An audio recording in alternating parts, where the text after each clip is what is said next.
The elite U.S. Marine sniper team burst into laughter when they saw the old veteran's rifle scope. "That scope is from the Stone Age, old man. You can't even see 500 meters with that thing." But when his first shot at 1,500 meters resulted in a perfect headshot on the silhouette target, the mocking laughter died instantly, and even the Commandant stopped his inspection to witness what was happening. Gunnery Sergeant Alex "Hawk" Morrison, 27 years old and the top sniper at Marine Corps Scout Sniper School Quantico, considered himself untouchable. His custom-built M40A6 sniper rifle, equipped with a $15,000 Schmidt and Bender scope with ballistic computer, laser rangefinder, and every modern innovation available, had helped him become a legend among Marine snipers. He looked down on anything that wasn't cutting-edge military technology.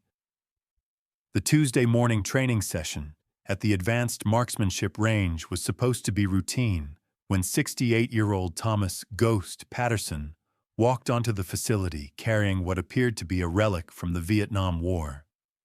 His rifle was a well-worn Remington 700 with a scope that looked like it had been manufactured before most of the young snipers were born.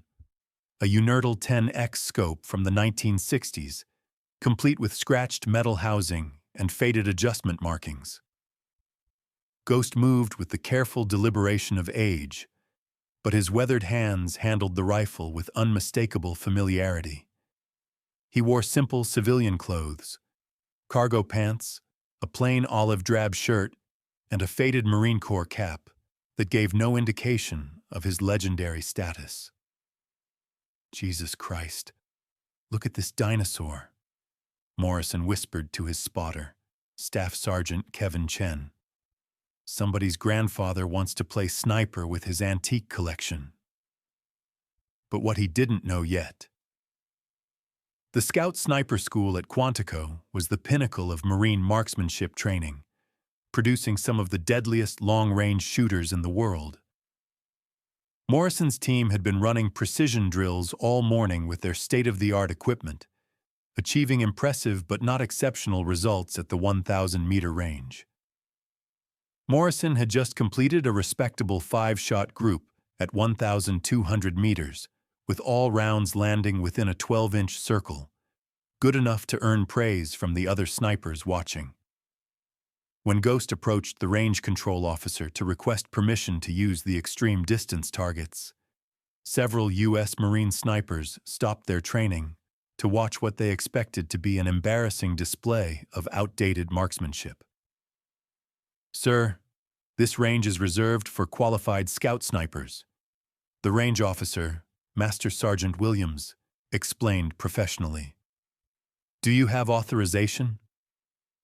Ghost reached into his shirt pocket and produced a weathered military ID card, along with a letter on official Marine Corps letterhead.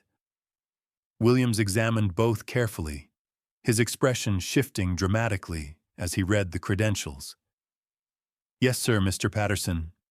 You're authorized for any range facilities you require. Will you need spotting assistance or ammunition?" "No, thank you, Master Sergeant. I brought my own equipment." That's when everything changed. Morrison walked over to get a closer look at Ghost's rifle and scope, his expression a mixture of amusement and disbelief. "Are you kidding me right now?" Morrison asked loudly enough for his entire team to hear. "That scope is from the Stone Age, old man. You can't even see 500 meters with that thing." Ghost looked up at the young Marine with patient eyes. "She's been with me since 1969, Gunny. Still works just fine." 1969? Staff Sergeant Chen laughed as he joined the conversation. "That's older than my father. How do you even focus that fossil? There's no computer, no rangefinder, no ballistic calculator. It's basically a telescope taped to a rifle." Sergeant Jake Rodriguez, another member of Morrison's elite team, pointed at the scratches and wear on Ghost's scope. "Sir, that thing looks like it survived a war." Oh wait, it probably did, like 70 years ago. The other U.S. Marine snipers gathered around, drawn by the spectacle of an elderly civilian with equipment that belonged in the Smithsonian, rather than on an active military precision rifle range. "Tell you what, Pops," Morrison said with the confidence of youth and recent success. "Why don't you watch how real Marine snipers operate in the 21st century? Then maybe donate that museum piece to the base historical display." Ghost simply nodded and stepped back to observe as Morrison's team demonstrated their skills with their advanced weapon systems. The biggest shock was still coming.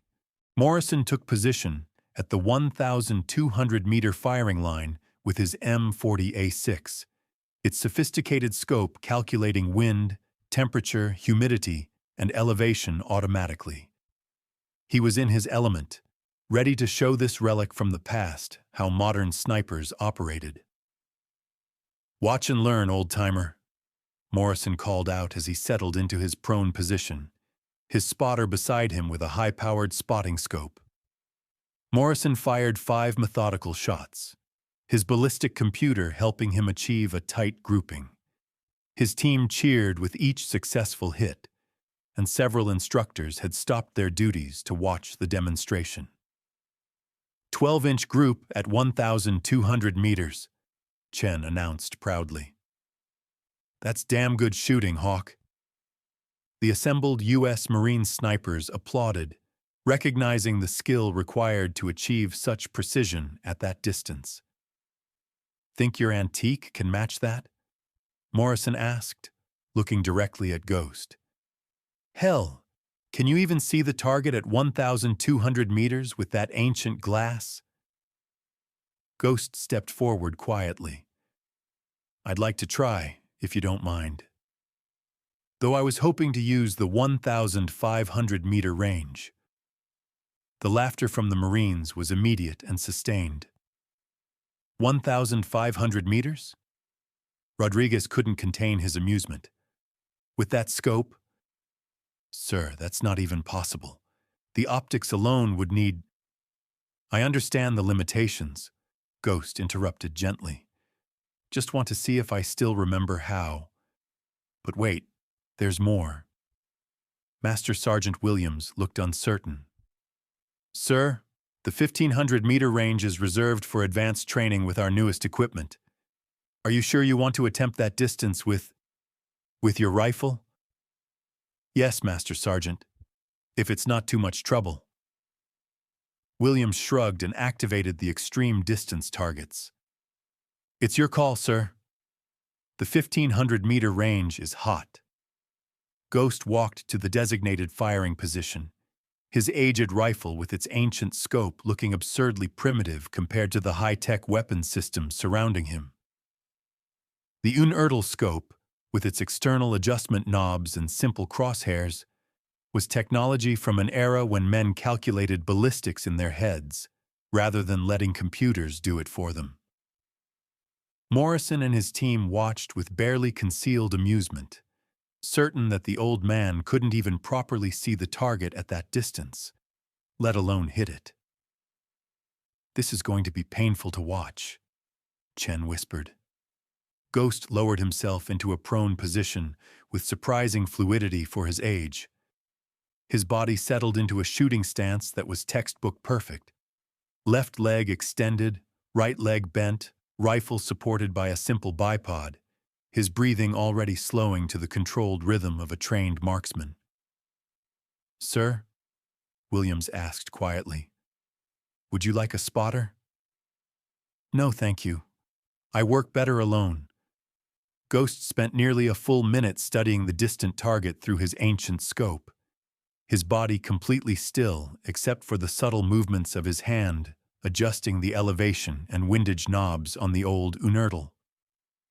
The U.S. Marine snipers watched with growing impatience, waiting for the inevitable miss that would confirm their assessment of obsolete equipment. What happened next surprised everyone. Ghost's breathing slowed to barely perceptible, his entire body becoming as still as a statue. For a moment, He wasn't a 68-year-old man on a modern training range. He was back in the jungles of Vietnam, where a single shot could mean the difference between mission success and catastrophic failure. His finger slowly squeezed the trigger. The shot rang out across the range, the sound sharp and precise. For a long moment, there was silence as everyone waited for the target confirmation. "Jesus Christ," Williams whispered, his binoculars locked on the distant target. That's a hit. Dead center. Headshot on the silhouette." Morrison felt his confidence shatter like glass. "That's impossible. Check again." Williams looked through his spotting scope more carefully. "Confirmed. Perfect headshot at 1,500 meters. First-round impact." The casual mockery among the U.S. Marine snipers died instantly, replaced by stunned silence. "Lucky shot," Morrison declared, though his voice lacked conviction. "Wind must have pushed it right. Let's see him do it again." Ghost calmly worked his bolt, loaded another round, and took exactly the same amount of time to settle into his shot. The second shot echoed across the range. "Hit," Williams announced, his voice now carrying unmistakable awe. Another headshot, same point of impact. The young Marine snipers exchanged glances of disbelief. 2 consecutive headshots at 1,500 meters with equipment from the 1960s was beyond luck. It was entering the realm of the impossible.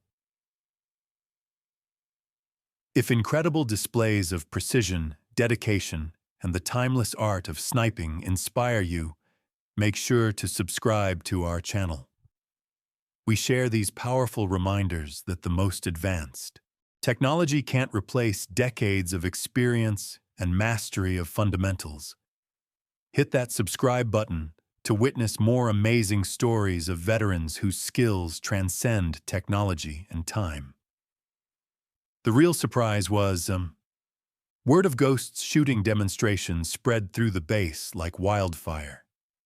Within 15 minutes, Marine snipers from other training units were arriving at the range to witness what was rapidly becoming a legendary performance. Ghost fired a third shot. Another perfect headshot at 1,500 meters. Fourth shot. Headshot. Fifth shot. Headshot. By the 6th consecutive headshot, Morrison's earlier arrogance had completely evaporated, replaced by a mixture of awe and deep professional respect. "How is this possible?" Chen whispered, staring through his advanced spotting scope at the distant target.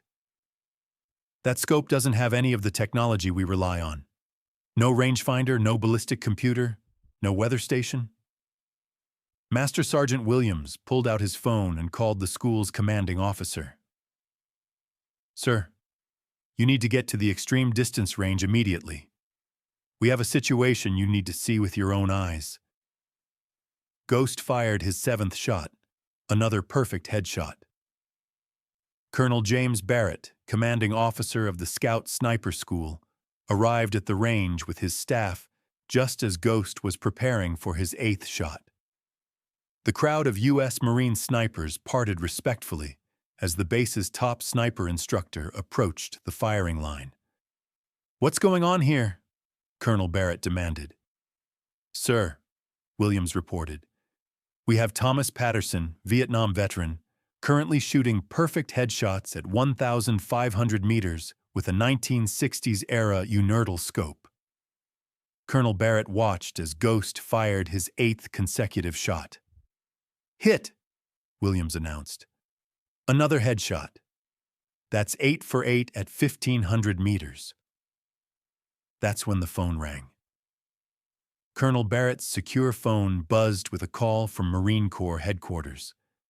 Word of the extraordinary shooting demonstration had reached the highest levels of Marine Corps command.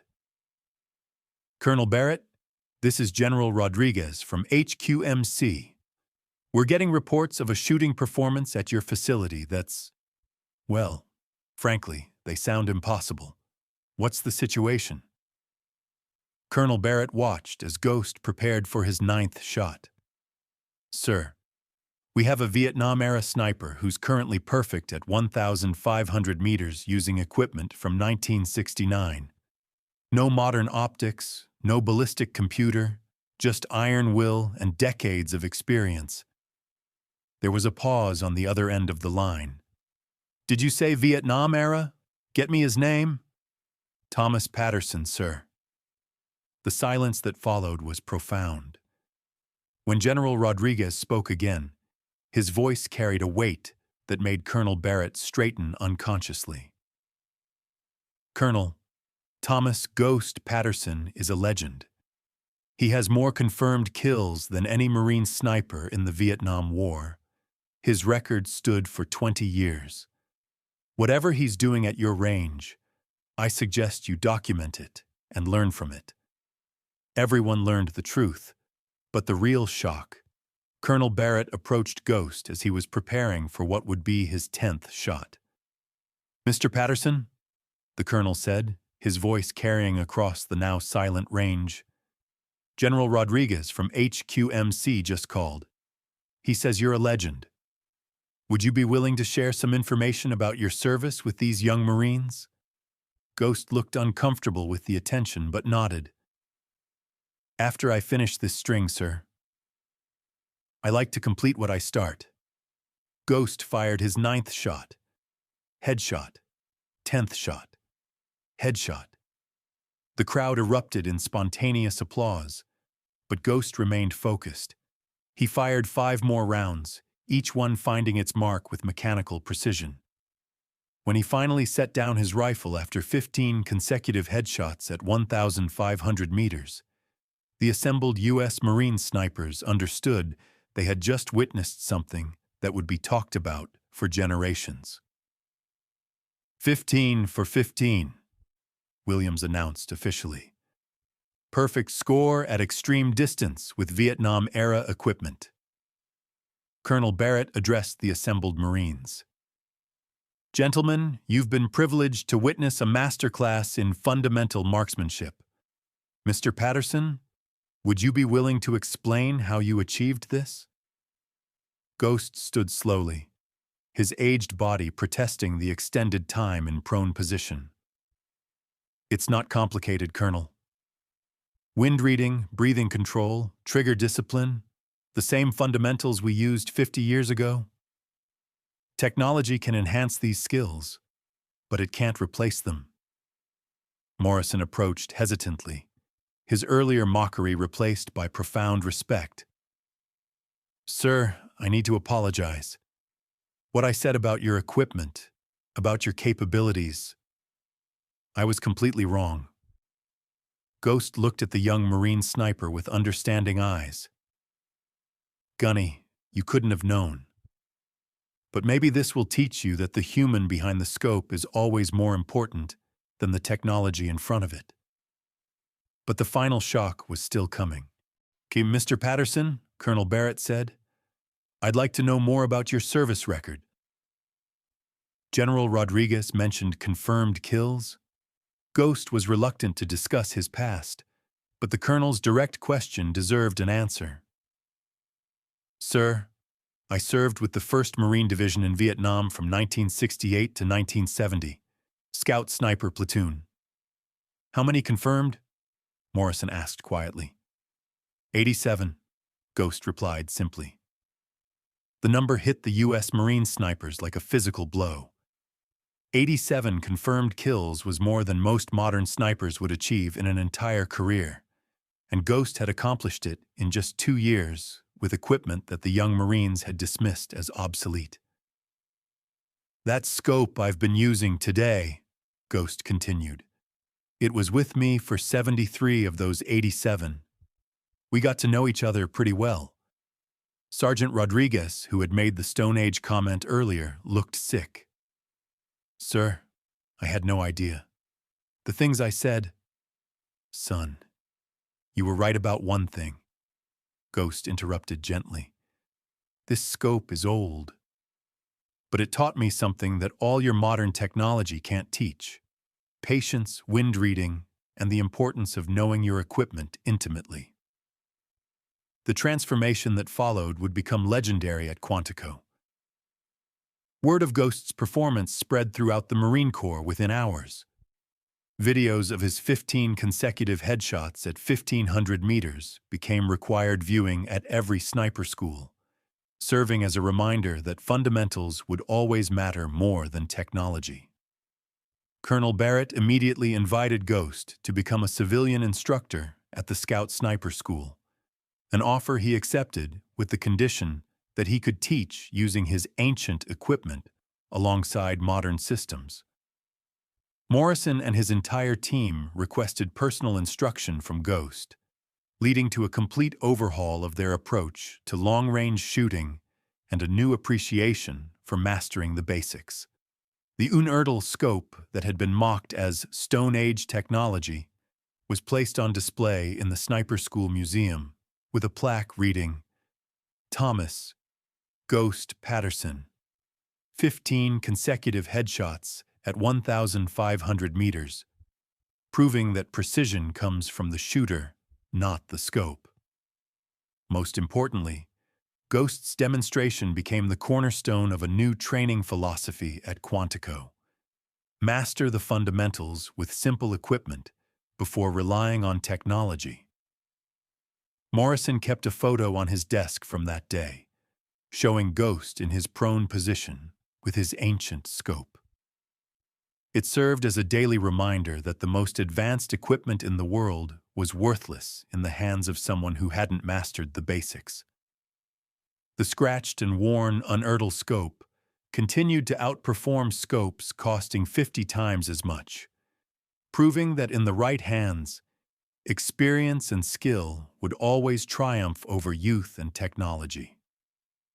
Years later, when Morrison became an instructor himself, he would tell new Marine snipers about the day a Vietnam veteran had taught them that the most important piece of equipment wasn't the scope, the rifle, or the ballistic computer. It was the disciplined mind controlling them all. Ghost continued to visit Quantico regularly, teaching young U.S. Marine snipers that marksmanship was about understanding fundamentals so deeply that technology became an enhancement rather than a crutch. The range where Ghost had silenced the doubters became known as Ghost's Range, and every Marine sniper who trained there learned about the man who had proved that a steady hand, patient mind, and decades of experience could still achieve the impossible. And every time a young sniper complained about their equipment, instructors would point to Ghost's ancient Unertl scope and remind them that some of the greatest shots in Marine Corps history were taken through glass that predated moon landings, personal computers, and everything they took for granted. Sometimes the most important lesson comes from being humbled by someone you dismissed, and sometimes the oldest technology in the most experienced hands can still outperform the newest innovations wielded by untrained youth.